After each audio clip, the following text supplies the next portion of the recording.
Insert generic greeting here, and welcome to a video that basically was a last-second decision. So if any of this seems chaotic, that's why. It's also raining right now, which is the ideal condition to be vlogging, but you know, gotta work with what I have, honestly. But for a while I've been planning on the series of videos where we basically go to vegan fast food places and rate them and see if there's one we will enjoy so much that we want to go back there all the time. Because honestly, over here vegan fast food places tend to be quite expensive. However, takeout in general is a bit expensive for my personal budget, so it's not something I get usually anyway. But either way, I feel like it's a great video idea that also shows me a lot of food culture I have missed out on so far.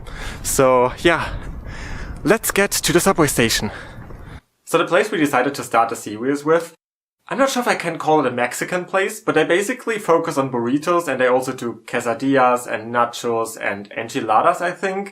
Though that might be just a filling for a burrito, I'm not sure. I kind of picked that up on the menu.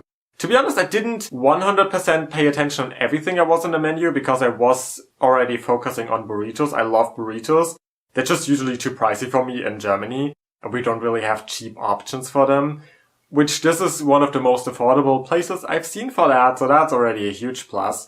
And in today's episode of Vegan Fast Food Tasting, I am joined by Sophia. Hello!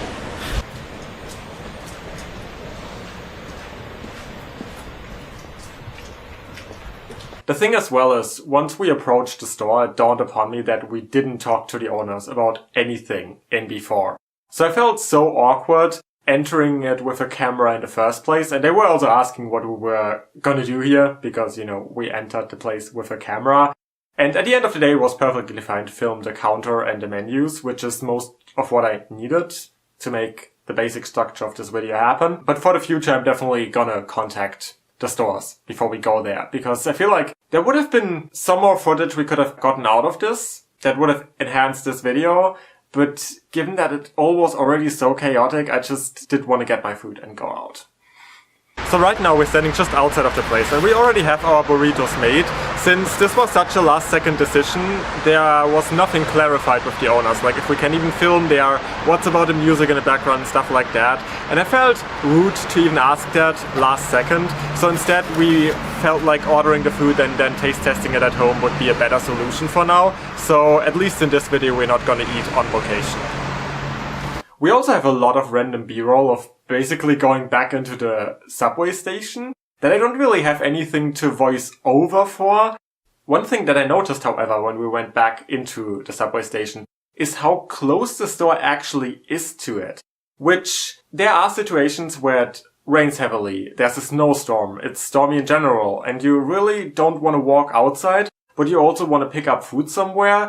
And you also don't want to get takeout because there's a minimum order and you don't want to spend that much money.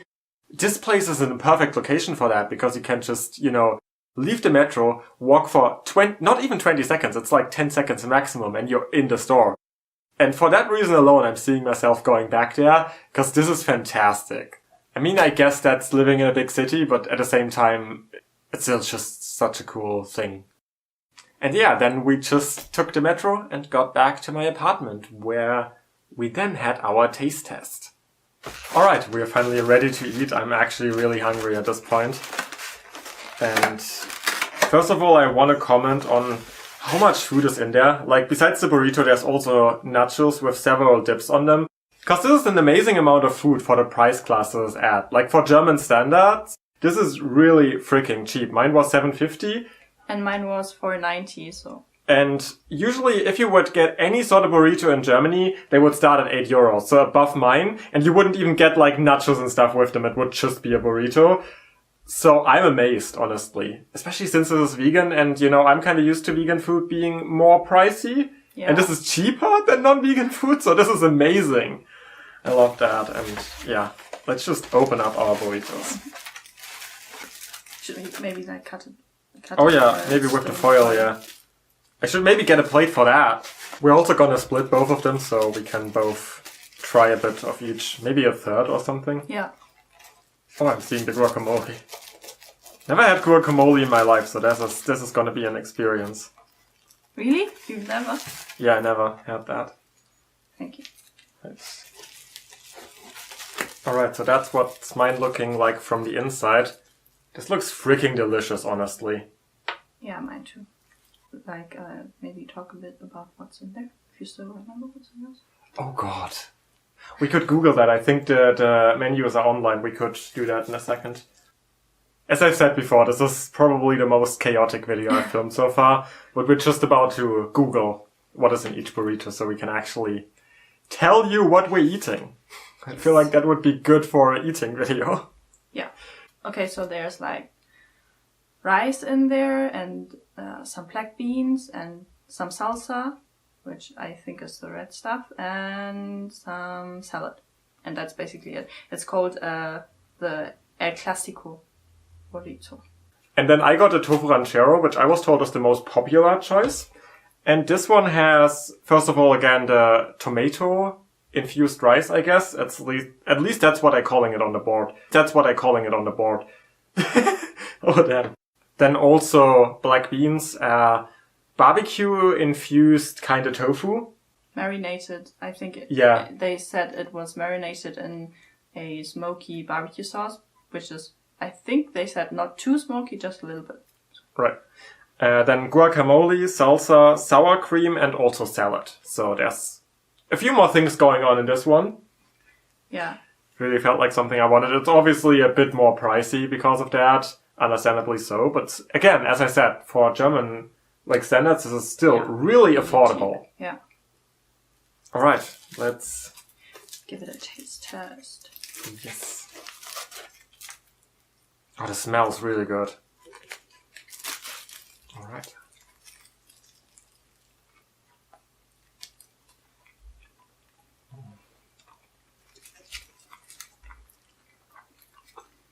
There are a lot of different flavors going on. But first of all, the tofu is so good. With mine, it's pretty, I guess not as many flavors, but it's still really flavorful. And it's probably one of the best burritos I've ever had, actually. It's really good. The rice is really delicious too. I honestly even like the salad, and that's saying something because I don't like salad. And it has like a slight kick to it because they use like habanero salsa in there. So just the slightest bit of spice. Yeah, I would call it spicy, but yet probably good even for people that can't handle spice. Yeah, I probably wouldn't give this to my grandma because she really can't eat spicy food, at all. But I'm already seeing myself going back there. Yeah, me too. I want to try the other burritos. Mm-hmm. Burritos are so messy to eat. They really are. I was actually considering to order more things, but then I was like, should I really? This is more of a trial run for this kind of video, because we're definitely going to film more of that in the future. But I felt like maybe for the first one I shouldn't invest a massive amount of money and instead just see how this even goes. Mm-hmm. We have to learn how to film these kind of videos. I don't know what the dark blue stuff is. It kind of looks like poppy seeds. Black bean. Oh. Tastes like black beans. I didn't know black beans looked like that. Because it was really a poppy seed color. Mm-hmm. It's kind of purplish black. But those are the black beans. Okay, even though this is gonna look messy, I'm gonna try the nachos now. First of all, I want to know what the red stuff is. Probably salsa. But it's so pink. It kind of looks like beetroot, but that would be weird, wouldn't it? It could be beetroot. And mango, I guess the orange stuff is mango salsa. You know what? I cannot tell you. I'm going to try. I'm pretty good figuring out flavors, so. The orange stuff is definitely sweet, but the red isn't beetroot. Okay, so the orange stuff is mango salsa, and the pink stuff is some kind of berry salsa. Maybe blueberry or raspberry or currant, blackcurrant. Ah, yeah. The guacamole is interesting. I never had guacamole in my life, as I said, so not a flavor I'm familiar with. I also don't know the orange stuff. Also kind of salsa, I guess, with like tomatoes and parsley and stuff, like with the soup. Yeah, like the salsas aren't exactly my type of flavor, but the thing is, again, we didn't even count on getting nachos. I actually really like those two, like the guacamole and the red salsa, which taste a bit like pico de gallo. I think with like all of it, like the burrito and the salsa, there could be a slight bit more like sourness to it, like tartness. I think that would brighten the whole thing up a little bit. For example, maybe put a bit more lime juice into the guacamole, or maybe make the other salsa a bit more tart. Alright, and now it's time for me, and for her as well, to try each other's burrito. Yeah. Very interesting. It definitely looks quite a bit different in the inside. Yeah.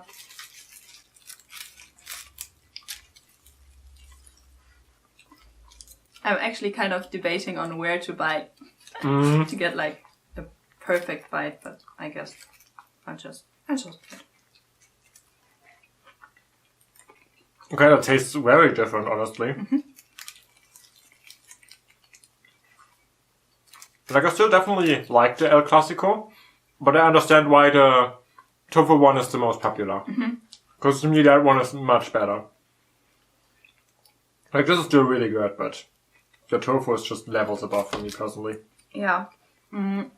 The tofu is really tasty. Yeah. But I actually really appreciate the El Clasico too, because you can just taste all the basic ingredients and you taste that they are good, that they are good quality, and that they are seasoned well. So I also feel like the El Clasico is spicier. yeah, definitely. But there's also like cheese inside of the Oh yeah. vegan cheese, of course. But Yeah. That was a really amazing last second place to go to. I need another bite of my tofu one. I would say that this one is definitely more like hearty and savory even. While this one is lighter and a bit more refreshing if you are just going for like a light meal. Yeah. This one would be good, I think. Yeah, with the fillings, they're definitely in kind of different categories in a way. But they're both equally amazing. Yeah, both really good. And now I kind of want to go back at one point and just film another video where we try like another 4 flavors in a group of people. One day maybe. Depending on how well this video is received, or if everybody hates that video and this is terrible. Yeah, We'll know soon. We'll know, yeah. If you have the chance to go to there, I guess just give it a shot. It's really good. I'm gonna write the address and the name of the place in the description of the video. Even though, I mean, technically speaking, a very small amount of my followership will be around that area. Yeah. But if you're ever in North Rhine-Westphalia in Germany and you want to eat vegan burritos, this is a good place to go to. Yeah. So yeah, I hope you enjoyed this video. It was, as said, quite a bit messy since it's a completely new concept. But if you want to see more of these vegan fast food tasting videos, let us know in the comments. Because I'm working on several ideas. We're already starting to compile lists of other places we can go to in the future to do the same thing. Where this will be definitely a bit more organized, I would say. We're still learning how to properly do any of this since, as said, completely new category of content for me and might be something I will do more often. If you enjoyed it, please leave a like. Comment down below anything you want to comment down below. And if you want to see more videos like this one, or travel vlogs, travel dogs, candy tastings, product tests, urban exploring, story times, beauty stuff, social commentary. Honestly, I don't even know what I'm doing at this point anymore. I would just advise you to go check out the rest of my channel, see if there's more content you'd enjoy, and if there is, maybe subscribe and stay up to date with everything I'm going to do in the future. If you want to support me financially, Patreon and Ko-fi are in the description. The same as my Discord server if you ever want to hang out and talk about things. And with all of that being said, I hope to see you around next time. Bye! Bye! Das war doch gut. Jo.